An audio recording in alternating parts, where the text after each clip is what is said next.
This episode is brought to you by tccarepackage.com. Wear your care. tccarepackage.com. Now let's start the episode.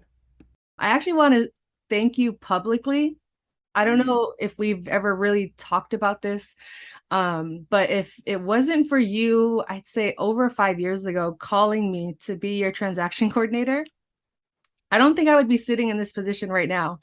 Whoa, no way. Yeah, I was working at an office, and I know this is not about me. This is going to be all about my guest, Sergio Giannoni, in a moment. But I definitely just wanted to take the time to open this up and publicly thank you Wow. for calling me. Whether, it panned out or not, that one call gave me the confidence to know that I could do this on my own, not just, as an entrepreneur, but just to have more self-confidence in myself when I was at a point in my time where my confidence was pretty much on E and I was Mm. lost in working at an office. So it just takes that one person or that one opportunity for many of us to get going. And for me, it was that call, that one random day. I wish I remembered the date, but so I just wanted to start off by publicly thanking you for that because that changed the whole trajectory of my life. Yeah, you got your license now, and so it's just I'm probably not your biggest client anymore. But you're still there.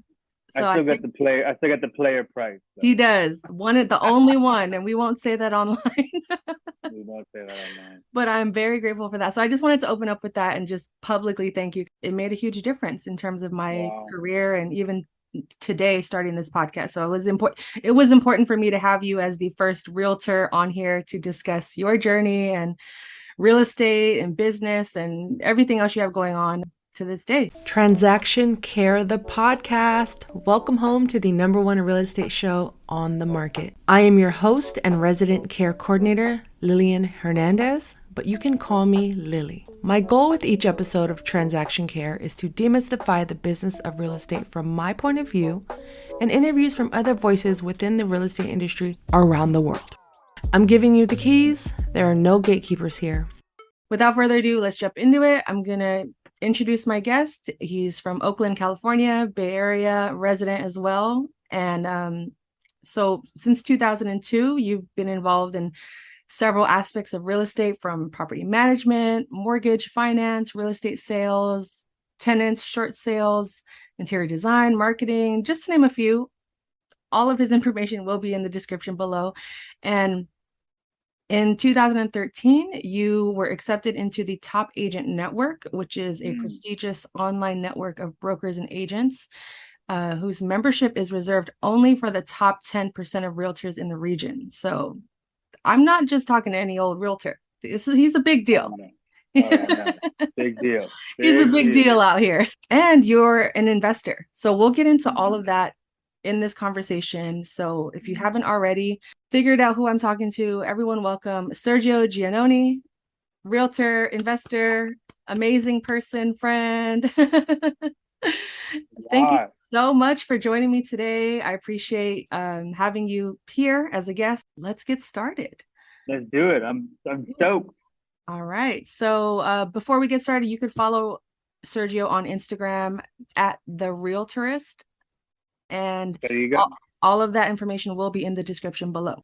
The beginning of your real estate journey, let's talk about how you got your start in real estate. 2002 was a long time ago for many of us.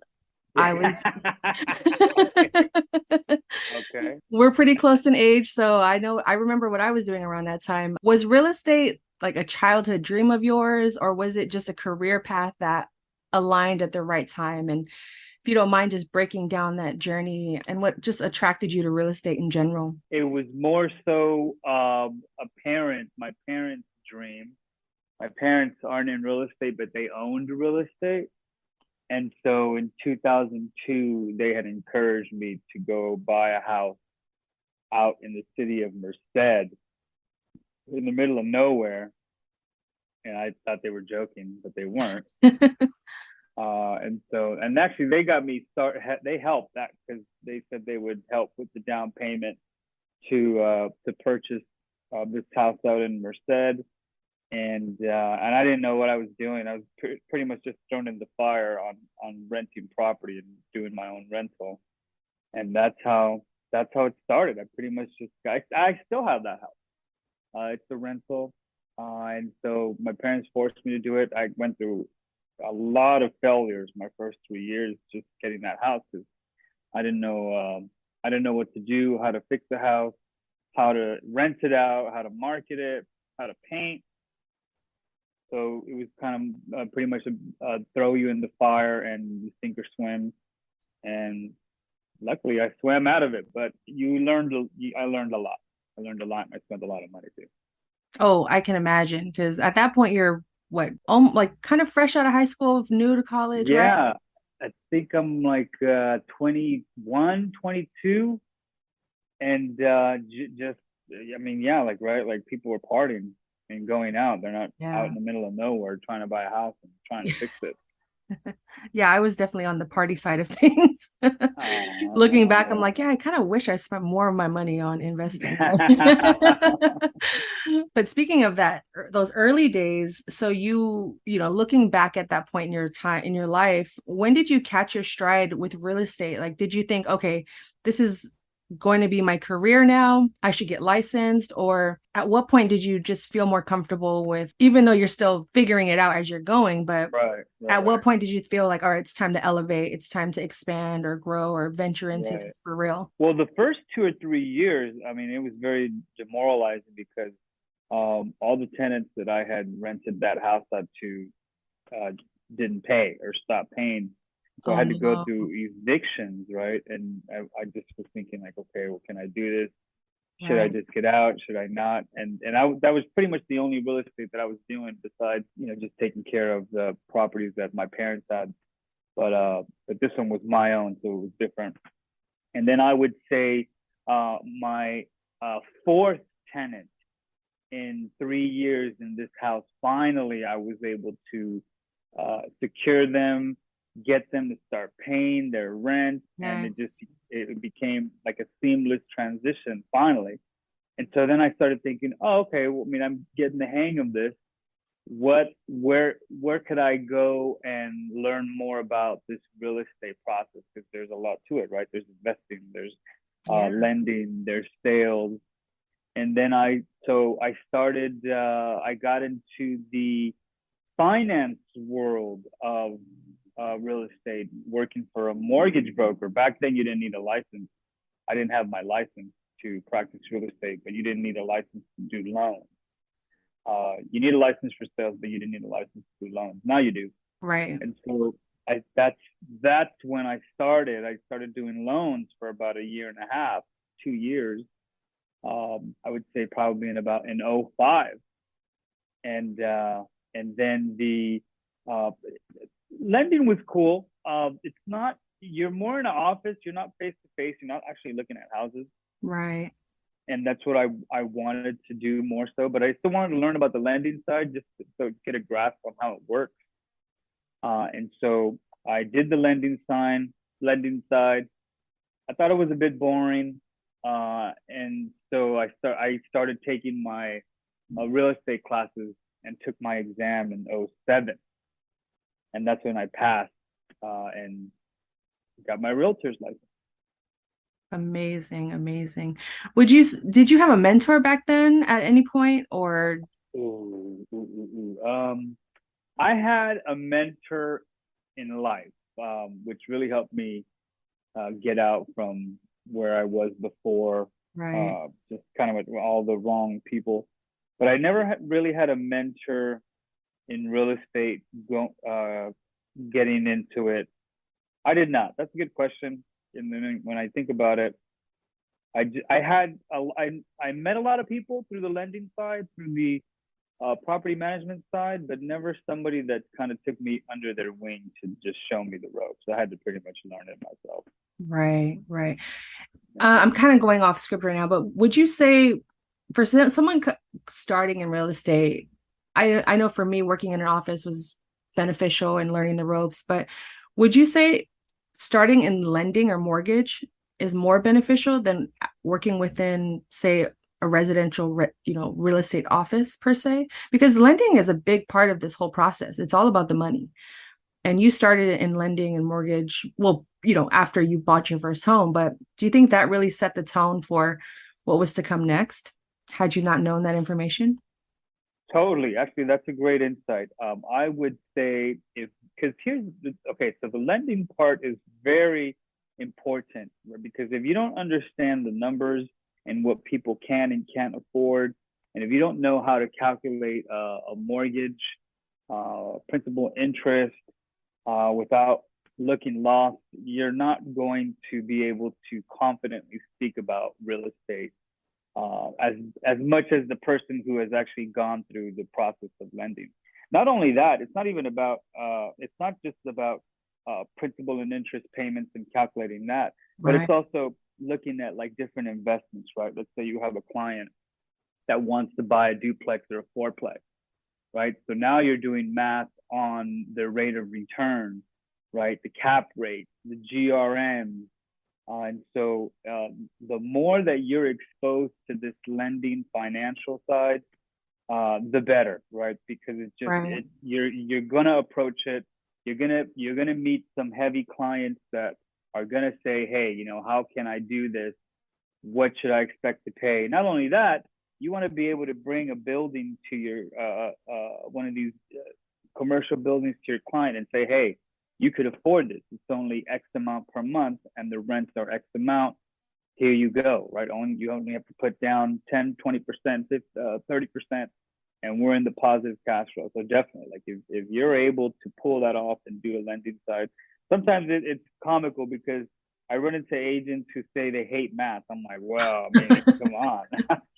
This our business is math. I mean, Right. you can't run Everything away is from it. associated with math. Like even if you just wanted to be a painter, you would have to know, well, Yeah, you even have to calculate the amount of paint you'd have to buy or that your yeah, budget. So everything is related to math. But I really do think that having that additional knowledge, and for anyone listening out there that is new to real estate or even considering real estate, or just considering pivoting their career within real estate, it's important to diversify your knowledge as well and expose yourself to each world, not just to see where you fit in, but just to have that fundamental knowledge of the industry so you can have those conversations, like you said, approaching higher profile clients and being able to sell commercial real estate versus just kind of sticking to one area that is residential. You having that extra knowledge or at least that curiosity enables you and opens up other pathways and doors for you to explore to not only get paid more, but to just expand your network. And I think that's a key element to, because real estate, as a realtor, you are your own boss in a sense, even though you are backed by a brokerage, if that's your choice, the route you want to go. So in the beginning or in general, when choosing an office, how do you go about doing that? Like, let's pretend I don't know how mm, to do that, but how did you go about picking an office or even today, picking, where you're at today? What is your right, thought process and what do you think is required? right, right. That's a great question because being in the game now for so many years, I always get these emails about where these brokerage firms only charge you $100 per transaction. You keep the rest of your money, but you don't get an office, right? You work from home. Yeah. And here's the thing with our industry, right? Is that our industry is very hands-on, people on, right? Like you got to be comfortable talking to people. Yes. How do you learn about the industry? Is that you come to the office and you hear, right? You hear people talking about the market, like, oh, did you see this? Oh yeah, I saw that. Oh well, did you hear they got 10 offers? Oh wow, I can't believe they got 10 offers. Well, you can't do that if you don't have an office, and you don't have colleagues that go to the office that are there. So when you're picking an office, first of all, you need stability, right? You need an office that has been there and that has had the history, that has gone through multiple down and up cycles Yes. of real estate, because you know that if shit hits the fan, they're still going to be there and they're still going to support you, right? And that's the other thing. If an office has been there or a brokerage firm has been there in the location for many, many, many years, then you know that they're going to support you in good and in bad times. And so when looking for an office, you want to make sure that they just have a presence there, right? You can't. One Right. thing I learned about real estate, and you can't half-ass real estate. Like No, not at can't all. do real estate There part time. really are no shortcuts at all. You will No, always you find can't. yourself in a ditch. You can't do it. Like you can't part time it. I part timed it when I first started because I had no choice. But ultimately, if you want to take it serious, you have to just go in and do it full time. And that's what these brokerages do. They do it full time, right? And you have to. It's something you take seriously. I mean, at first, it's hard for a lot of people. Yes, I get it. It's hard for me too. But ultimately, you have to make that transition of hey, am I ready to do this full time? And if I am ready to, I need to make sure that my office is there, has presence, is Right. willing to spend on marketing, and offers those particular types of classes and support. If they've been there a long time, then that means they're doing something right, and more likely that'll be an office for me. And also recommended an office for a new person. Yeah, you made a great point about an office being or sticking around during the ups and downs of the market and how they've survived that, because you're right. It gives them not bragging rights, but it just gives them that credibility. That's the Yeah. word. It gives them that credibility that, okay, this is what we did to get through this. This is what we recommend you do, or what we suggest you can do in these situations. And, oh, we're back here again. This is how we did it, but this is now how we're going to make it stronger. I got an example. Yeah, go for it. I got a super example. So when I started in 07, shit hit the fan in 08, and it was just really tough for a lot of brokerage firms. And what I saw, two companies, Keller Williams, Angle, and Volkers. And not to call them out, but we're independent contractors. I'm going to say it as how I see it. Both of those two companies, when shit hit the fan, they left San Francisco. Mm-hmm. And they got rid of their office in San Francisco, no presence in San Francisco.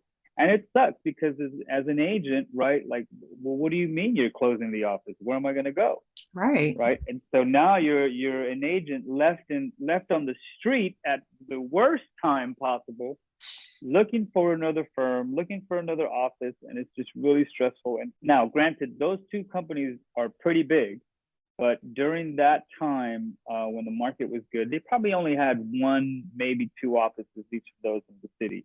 I think Keller Williams only had one. Once shit hit the fan, it left a sour taste in my mouth. I wasn't ever a part of that, but I saw it. And so, now 15 years later, they're back in the city. Both of those are back in the city. But as an agent, I'm saying, like, what makes me think that you won't leave again if shit hits the fan? And so because of that, I wouldn't go to companies like that. That's an excellent point. And right, not to call anyone out directly, but unfortunately, that was the circumstance at that time. And you recognize that as, you value longevity, you value support.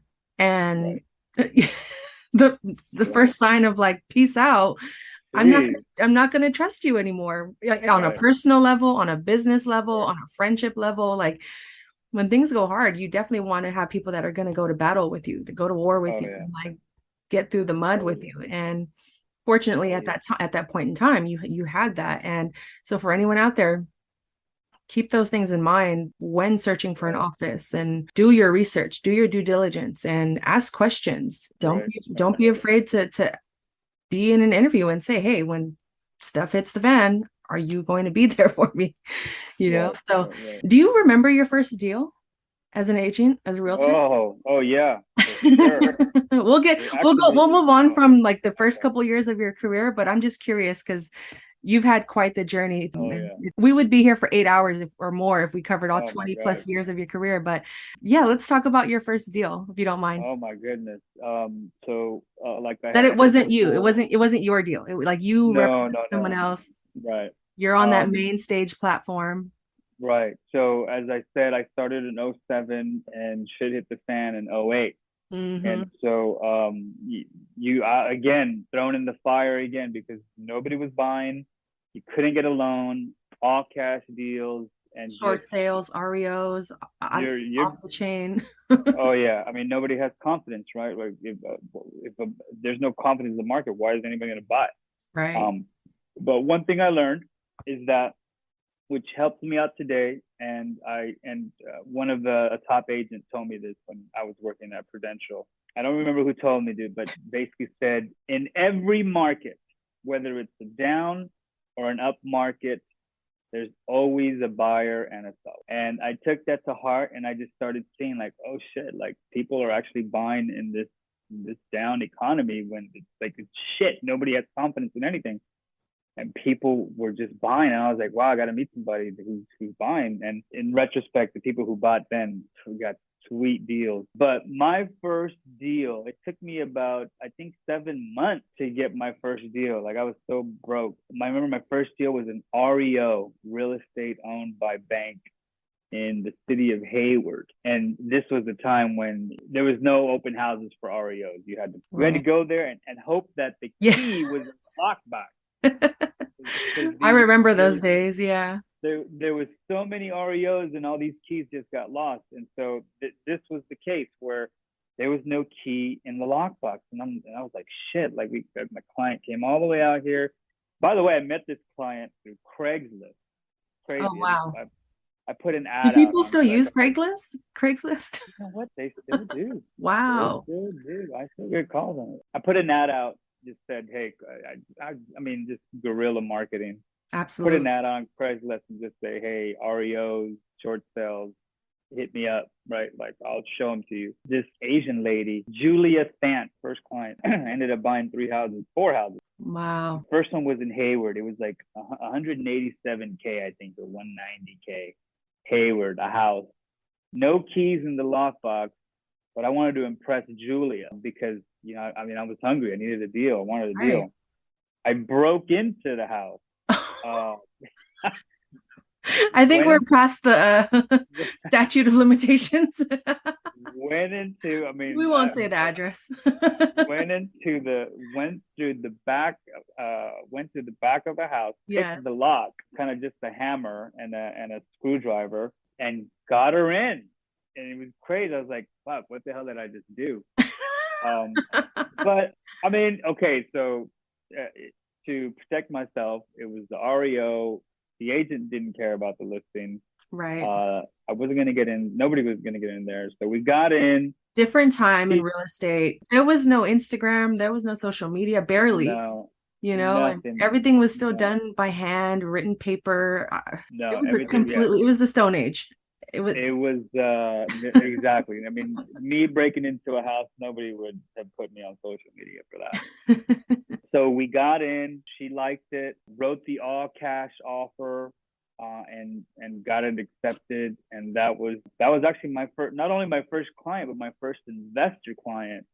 So it was actually very helpful for me too, because she was looking at it from a rental perspective. Mm-hmm. And although I had a rental property, I hadn't seen it the way she had seen it through her eyes, because she had some experience. Shout out to Julia. Shout out to Julia. She's out there listening.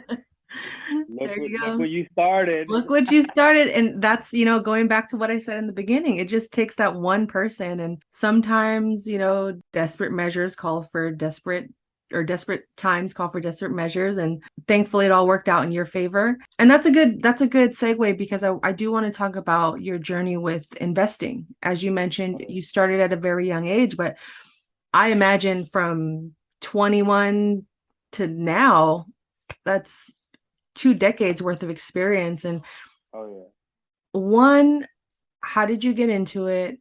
Well, we kind of touch the surface on that, but for you personally, when I say investing, I mean like you purchase homes that are in distress, correct? And flip them essentially. And that's kind of a hot topic in real estate. A lot of people think it's this quick fix or this quick buck, like, oh, just, you know, go get an FHA loan, put a few, you know, $1,000 down, and then, you know, take some of that money and flip it, and then you're good.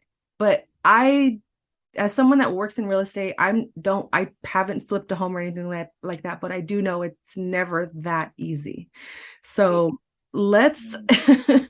let's get into that aspect of real estate because I want to clear up some things for people that are out there wondering not just how to get into it, but how to actually succeed at it. You know, Oh, is it a slow burn? Is it a, you know, you get lucky and you could, you know, over be an overnight success? Or let's get into how you have experienced real estate and investing. it's something that I'm still learning today, right? All these years Ongoing, yeah. doing it, it's an ongoing process. One thing that I would just recommend a future investor doing is starting small, right? Like if your first investment deal is going to be $1 million, I mean, if you can pull it off, that's great, but you're getting yourself into a lot of debt really quick. Right. And if you fuck up, you're you're going to lose at least 10 years of your life because you won't be able to buy again for another 7.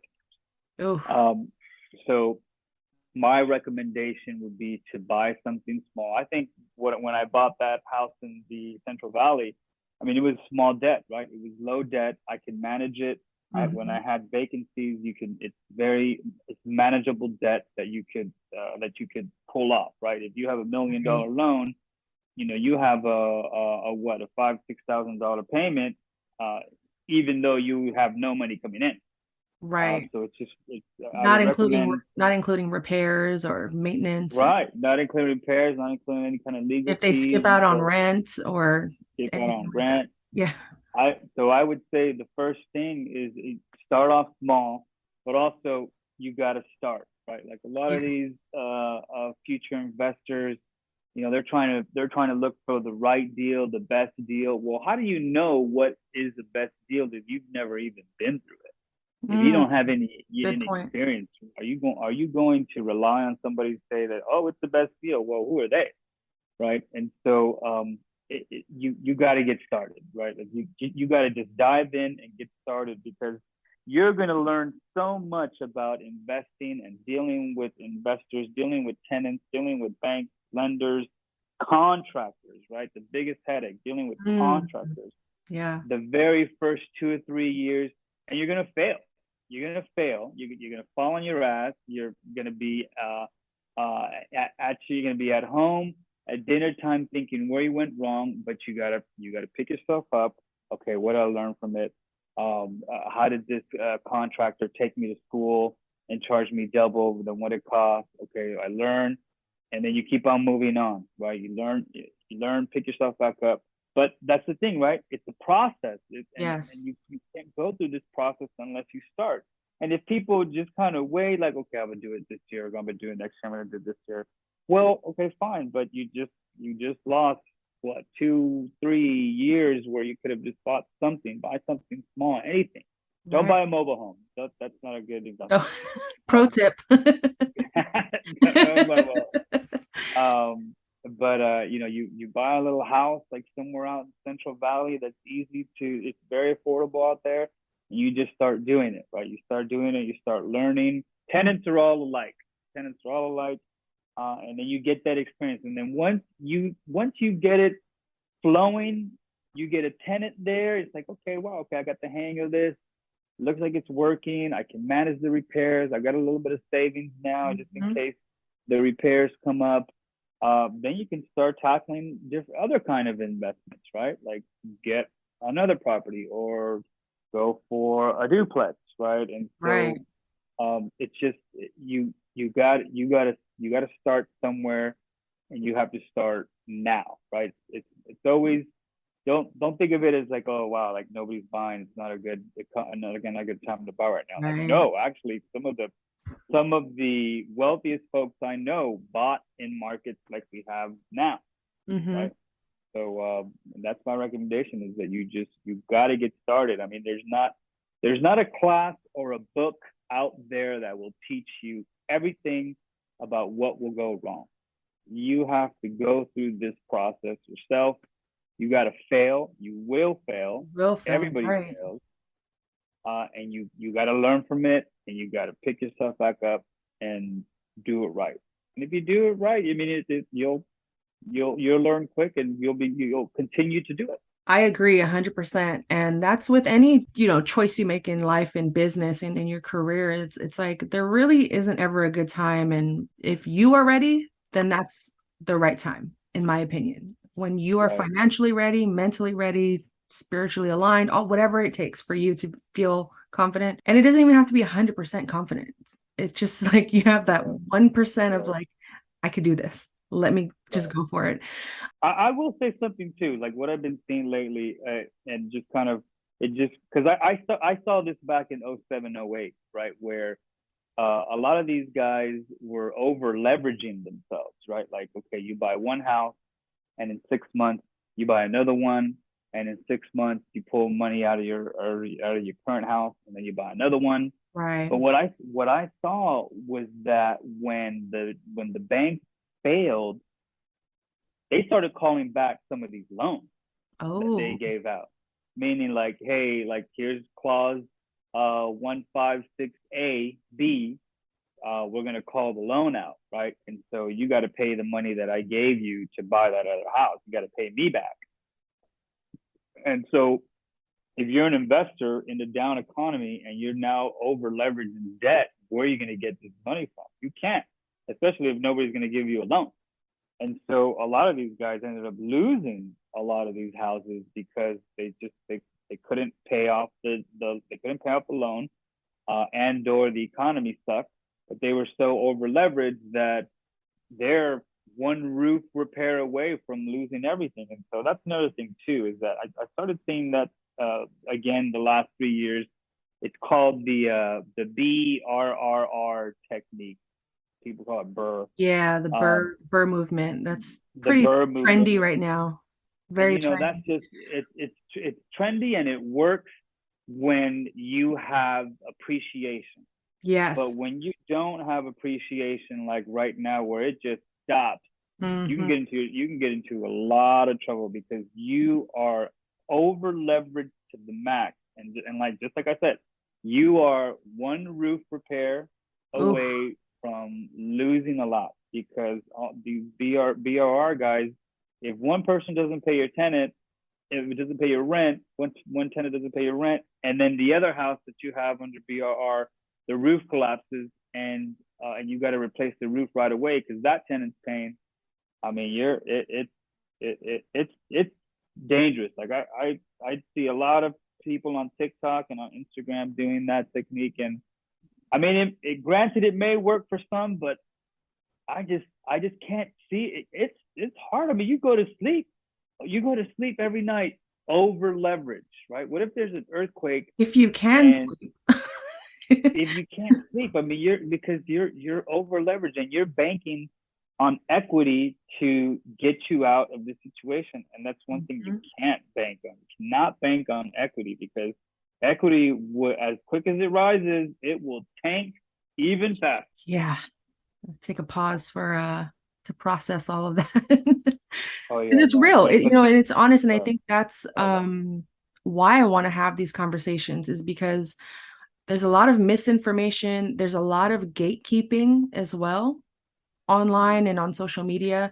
And, it doesn't necessarily mean you're going to get all the answers when you find someone that's trustworthy or reliable, but it's important to not just seek out the knowledge or do what's trendy, but to be honest with yourself. How are your money habits? Do you have reserves? Like, go into it with the right. mindset, go into it almost not, everyone's like, you got to be positive and, believe it's going to work out. It's like, I do believe it's going to work out, but you also have to be realistic with like, well, if it does not, this is how I'm preparing for it now or how I've already prepared for that.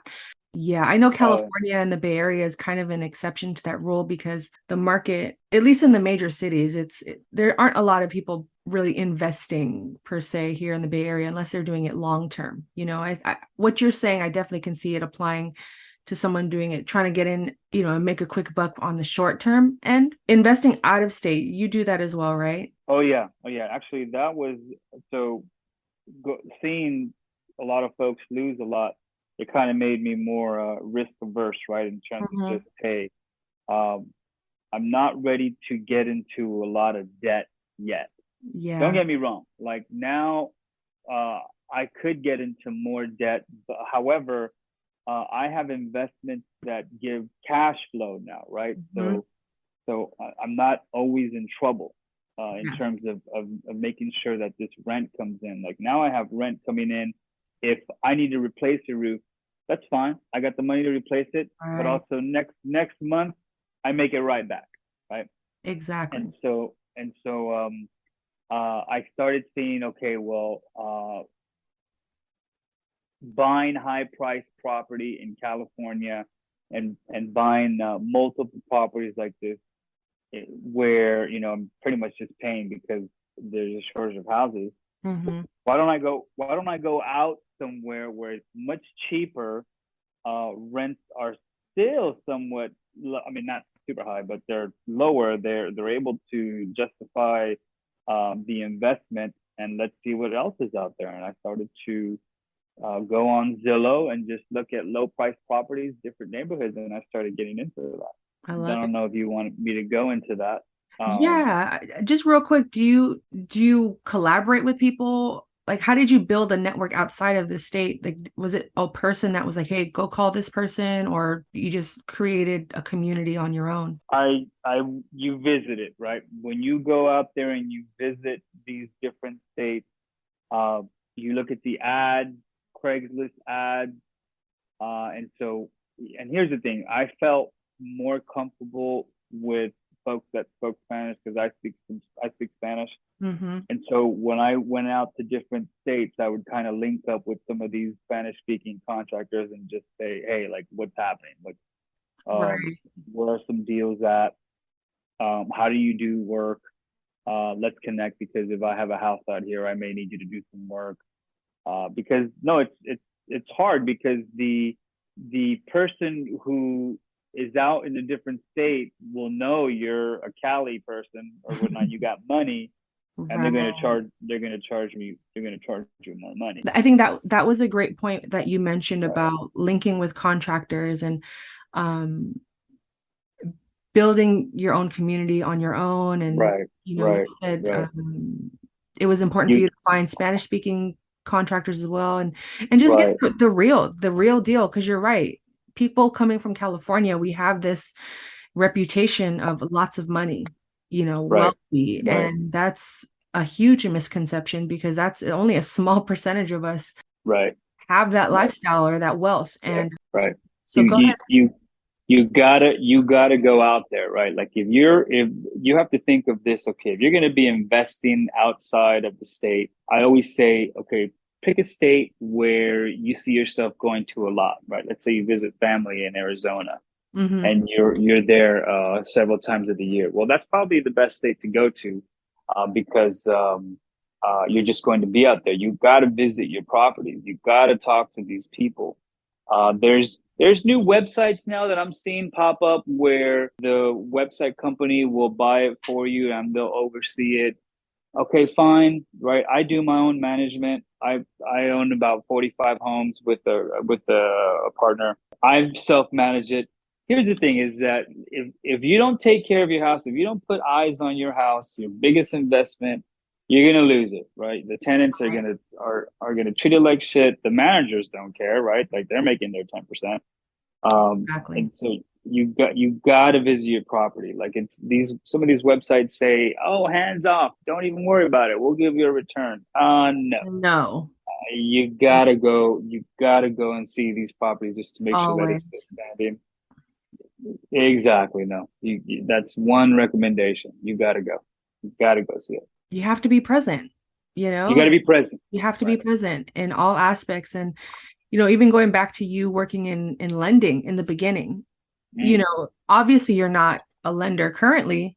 I mean, I'm sure if you wanted to venture into that field, you could, but it's having those little, like those steps along the way that have helped you in this journey. And, I don't want to brush past the fact that you said 45 properties. Like, we need to celebrate that. Like, that's dope. Oh my God. Yeah. Oh, that's That's gonna be for part two.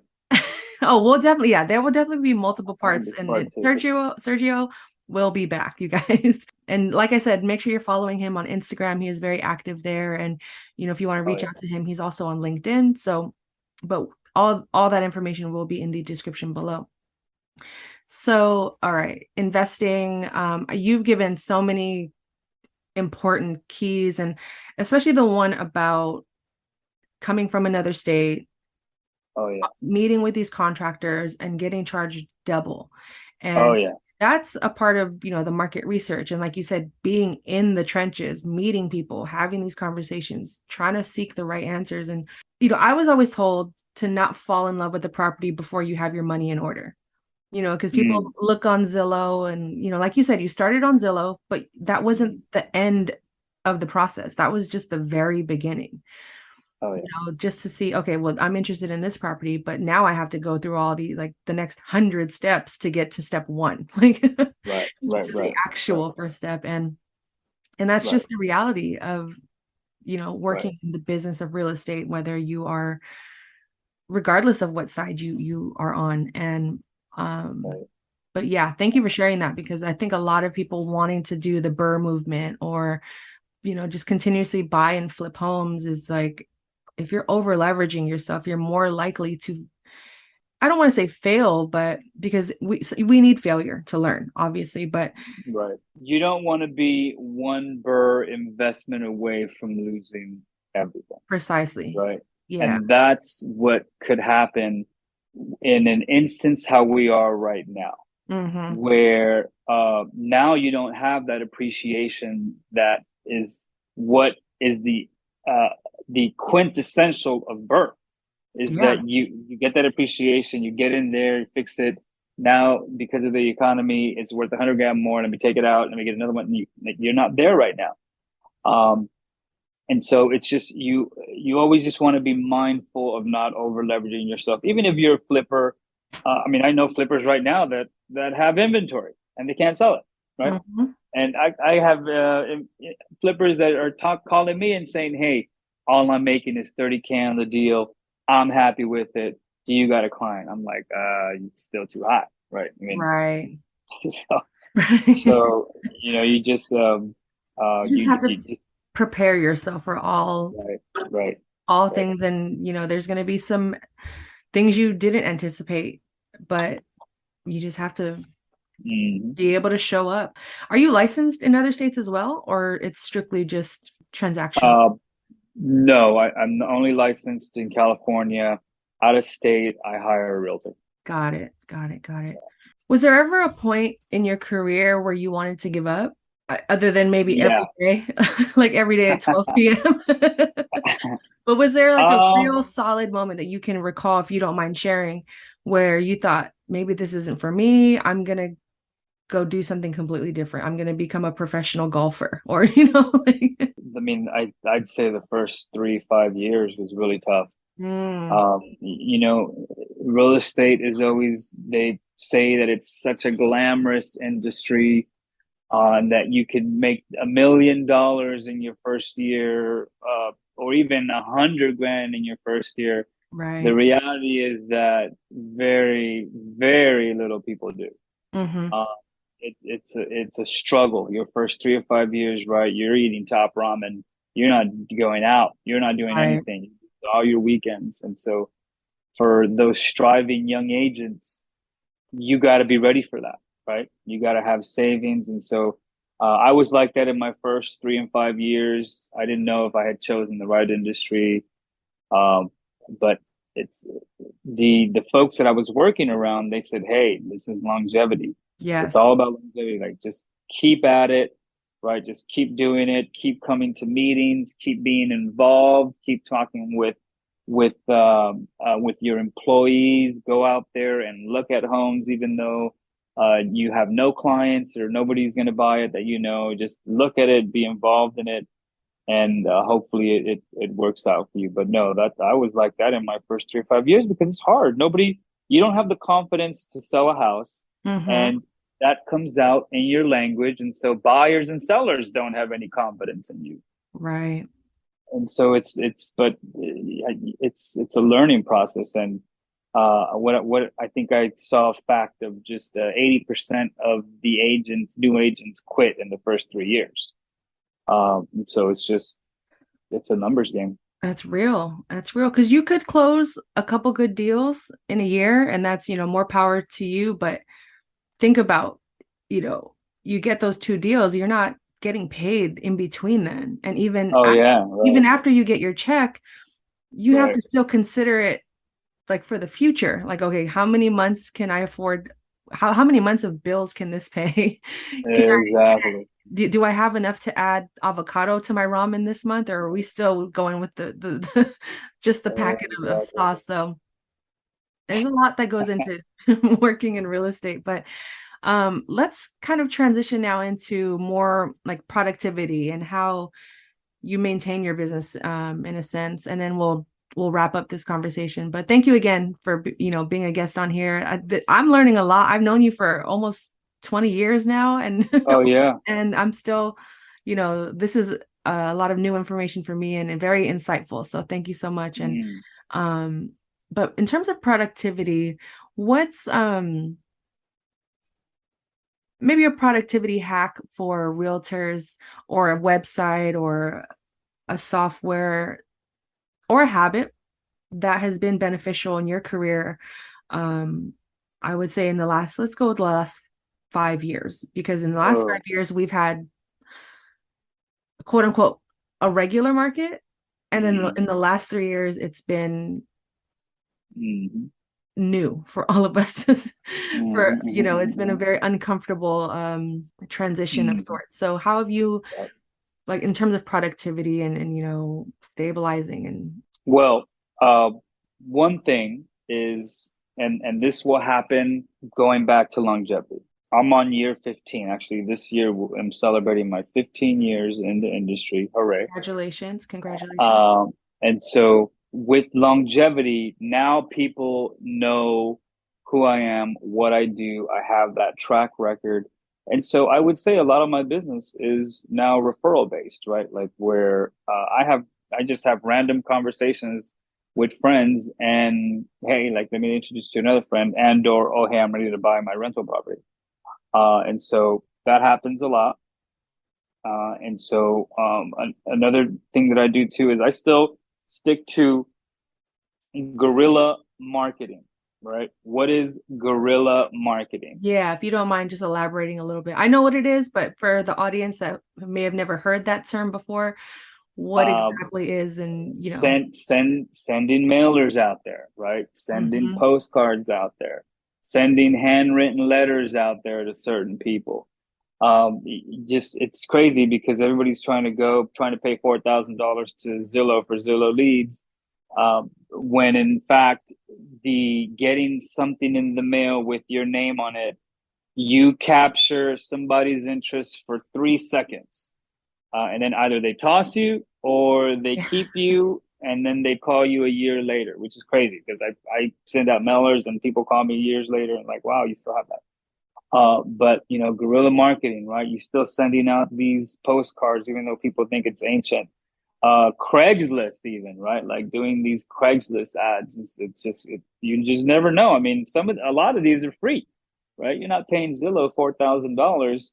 A lot of these are free or very low cost. Hmm. Send it out there and see what sticks. You just never know. But I have the record now Right. that I have all those sales under my belt. But for newer agents, just we're all throwing darts at a board to see what sticks. And Yeah. that's what you as a new agent got to do. You have to throw a dart at a board or whatever dart you think it is, shape, size, and just see what happens, right? Right. You just see what happens. You want to go to a flower mart and put your post or your business card on that board with thumbtack on it. Do it and just see what happens. You never know. Yeah, you shouldn't be Never afraid know. to put Yeah, yourself out yeah, there. This is sales yeah. 101, Right. marketing And 101. and here's the thing, right? Is that now we're starting to see an oversaturation of real estate videos. Like, just there's Mhm. just so many now. like and if you're trying to do a real estate video now, well, I mean, wow, you're a fish in the pond. How many fish are in there? Yeah. I mean, what you gotta try something new. Go for the next trend, right? I mean, whatever it is. But um, I know you see this, the real estate videos. It's just getting out of hand now because they're so long now. It's like, you only have 3 seconds of my time. Oh, 100%. 100%. I definitely see it. And again, I agree with that approach. I think you always have to continuously separate yourself from the market. If you're doing a trend, in my opinion, if you're hopping on a trend, in my opinion, it's too late. Right, Unless you are right. the one that has started that trend from the ground up. Mhm. If you're hopping on it, it's too late. You know, Mhm. like you said, it's oversaturated, it's been done. It doesn't mean it's it may not work, but if you're building your business or your foundation off of trends or what you think is cool for now or what you see other people doing, you really have to do your own research and put in the time, like you said, longevity, and work with people that not just have your back, but are willing to teach you and help you and answer questions. And that leads me into my next question is, in the beginning we were talking about the choices of how to pick an office and the support system and things like that. And I think one of the benefits of working at an office and associating yourself with a a brokerage that has a good reputation is the staff or is the admin and transaction Mhm. coordinators and people that can help facilitate this process along the way. Because real estate, aside from the sales part, aside from showing up or doing guerrilla marketing or traditional marketing, whatever the case may be,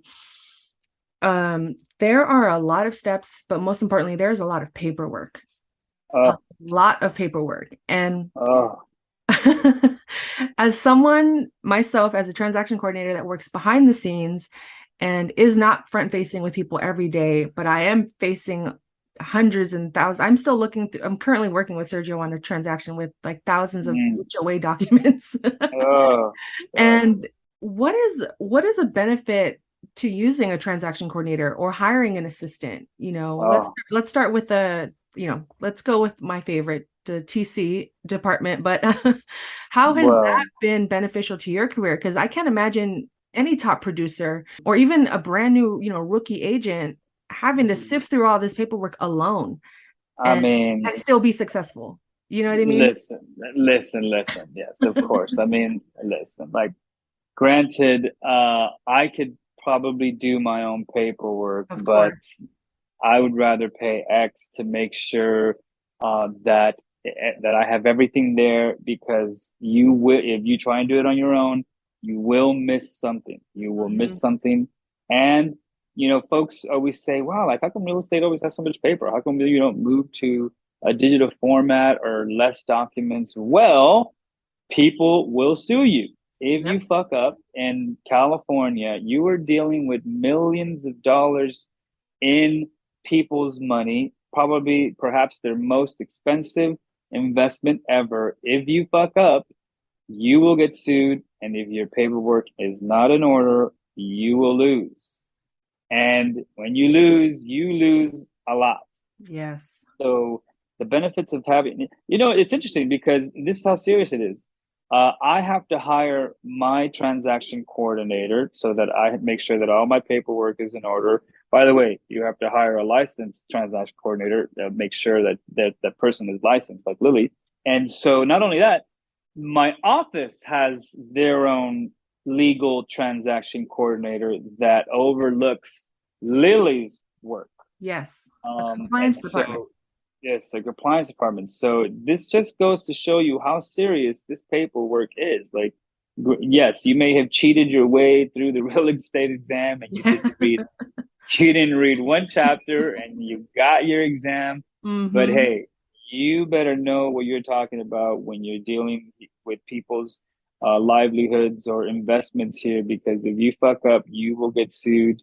The next podcast, maybe we could talk about my mistakes, but it's happened to me, and so it's very important that you have that third party person overlooking and making sure, hey, let's just make sure that we didn't miss anything.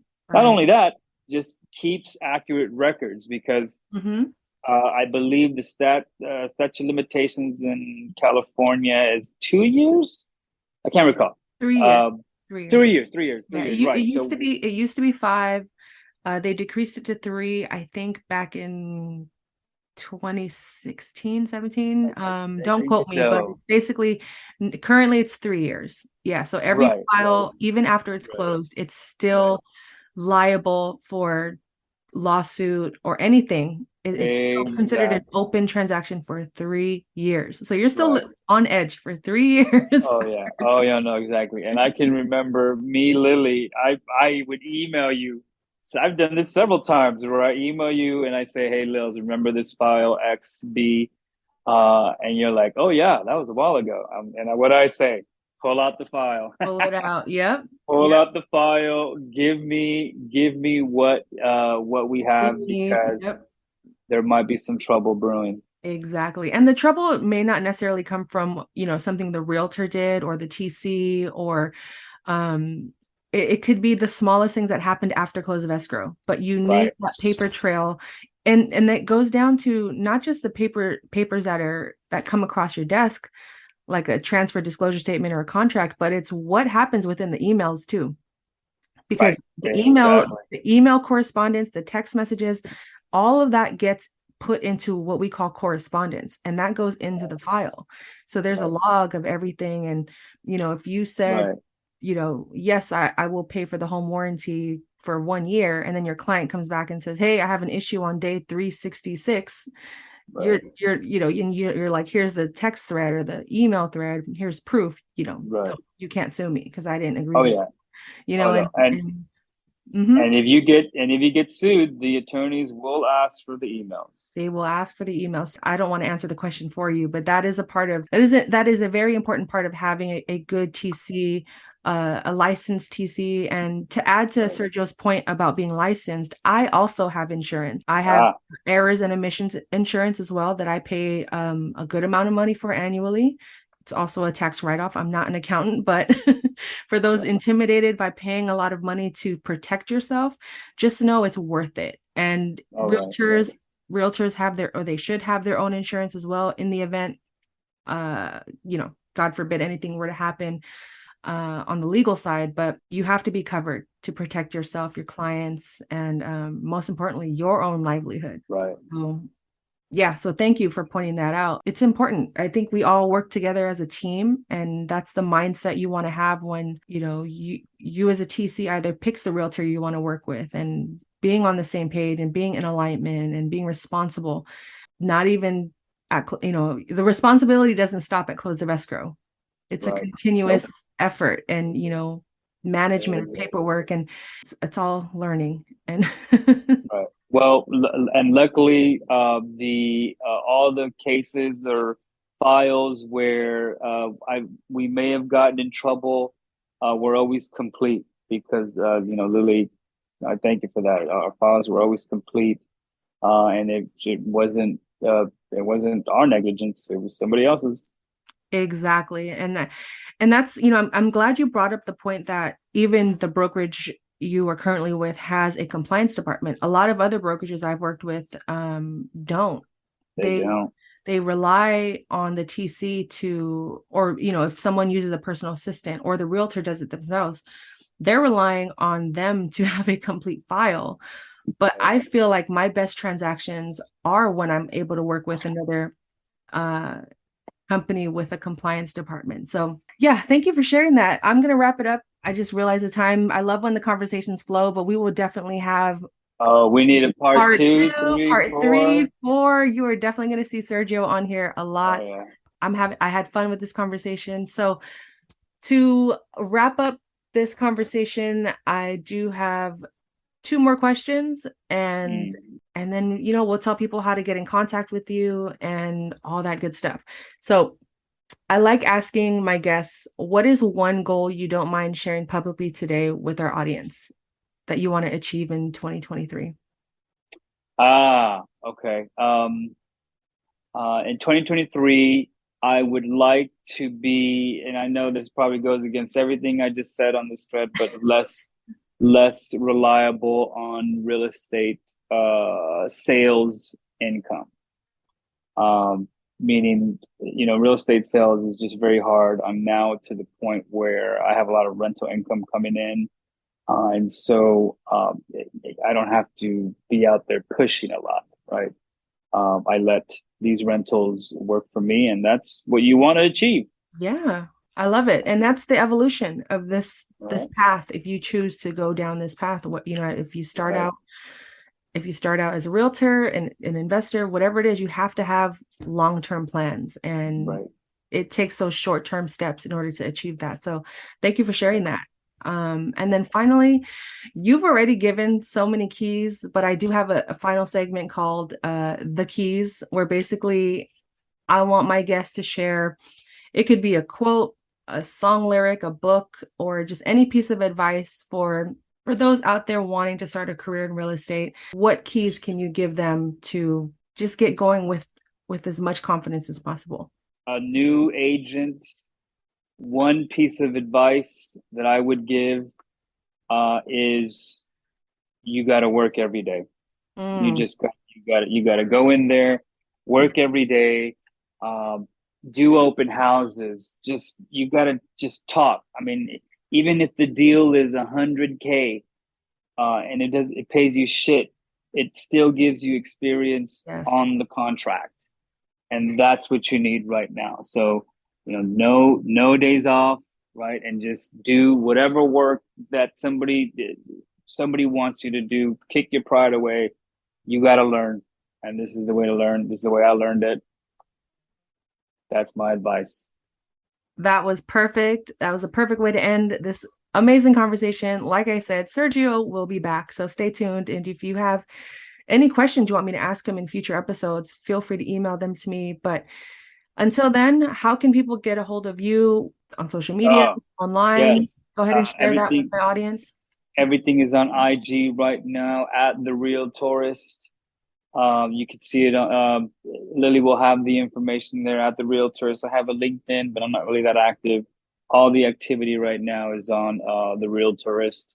My lifestyle, also my work lifestyle, also my investment lifestyle. It's all there together. I'm not trying to hide anything. No separate accounts. What you see on there is who I am, and that's that. Perfect. Well, thank you again, Sergio. This has been a very fruitful conversation. I know it's going to inspire and motivate a lot of people.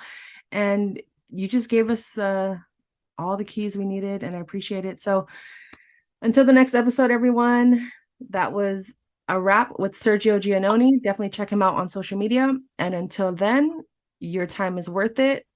Care for yourself, care for your wealth. Let's coordinate. This is another episode of Transaction Care. Talk soon. Right on. Ciao.